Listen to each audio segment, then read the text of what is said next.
Alléluia, nous poursuivons dans le livre de l'Ecclésiastique, toujours au chapitre 23, nous sommes au verset 16. D'un sort d'être multiplie le péché. Et la troisième attire la colère. La passion brûlante comme un brasier, elle ne s'éteindra pas, qu'elle ne soit assouvie. L'homme qui convoite sa propre chair, il n'aura de cesse que le feu ne le consume.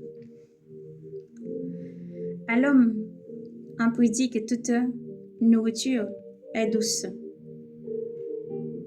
Il ne se calmera qu'à sa mort. L'homme infidèle a sa propre couche. Qui dit en son cœur, qui me voit? L'ombre m'environne, les murs me protègent. Personne ne me voit. Que craindrais-je?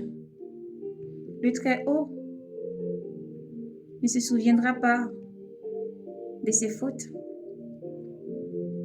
Ce qui craint, ce sont les yeux des hommes. Il ne sait pas que les yeux du Seigneur sont 10 000 fois plus lumineuses que le soleil, qu'il observe toutes les actions des hommes et pénètre dans les recoins les plus secrets. Avant qu'il créât toutes choses, lui était connu. Avant qu'il créât toutes choses, lui était connu.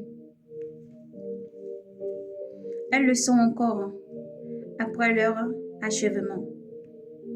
En pleine vie, cet homme sera puni. En pleine ville, cet homme sera puni. Quand il s'attendra moins, quand il s'attendra le moins, il sera pris. La femme adultère. Il en est de même de la femme infidèle à son mari, qui lui apporte un héritage conçu d'un étranger.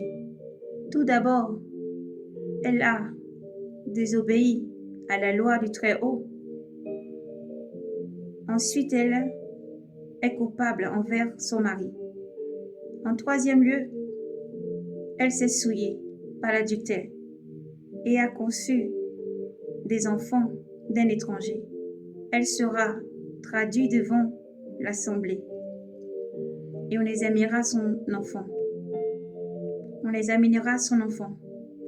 Ces enfants n'auront pas de crainte, n'auront pas de racines. Ces enfants n'auront pas de racines. Ces branches ne porteront pas de fruits. Elle laissera un souvenir de malédiction et sa honte ne sera jamais effacée. Et ceux qui viennent après elle sauront que rien ne vaut la crainte du Seigneur et que rien n'est plus doux. Rien n'est plus doux que de s'attacher au commandement du Seigneur. Suivre ton Dieu est un grand honneur. Suivre Dieu est un grand honneur. Se prolonge tes jours que d'être accueilli par lui. C'est prolonger tes jours que d'être accueilli par lui. Gloire à Yahvé. Dieu vous aime. La parole du Seigneur vient pour indiquer le chemin à suivre. Il est la lampe qui éclaire nos sentiers. C'est vrai, peut-être tu as commis ces choses et tu étais dans l'ignorance. Mais lorsque la parole du Seigneur vient, c'est pour te guider. Il faut se repentir, confesser ses péchés, dire la vérité et avancer. Le Seigneur qui pardonne toutes choses. Dans le nom de Jésus. Jésus-Christ t'aime infiniment. Et la parole du Seigneur vient pour éclairer, préparer l'épouse à l'enlèvement. Alors soyez bénis, bien-aimés du Seigneur. Maranatha.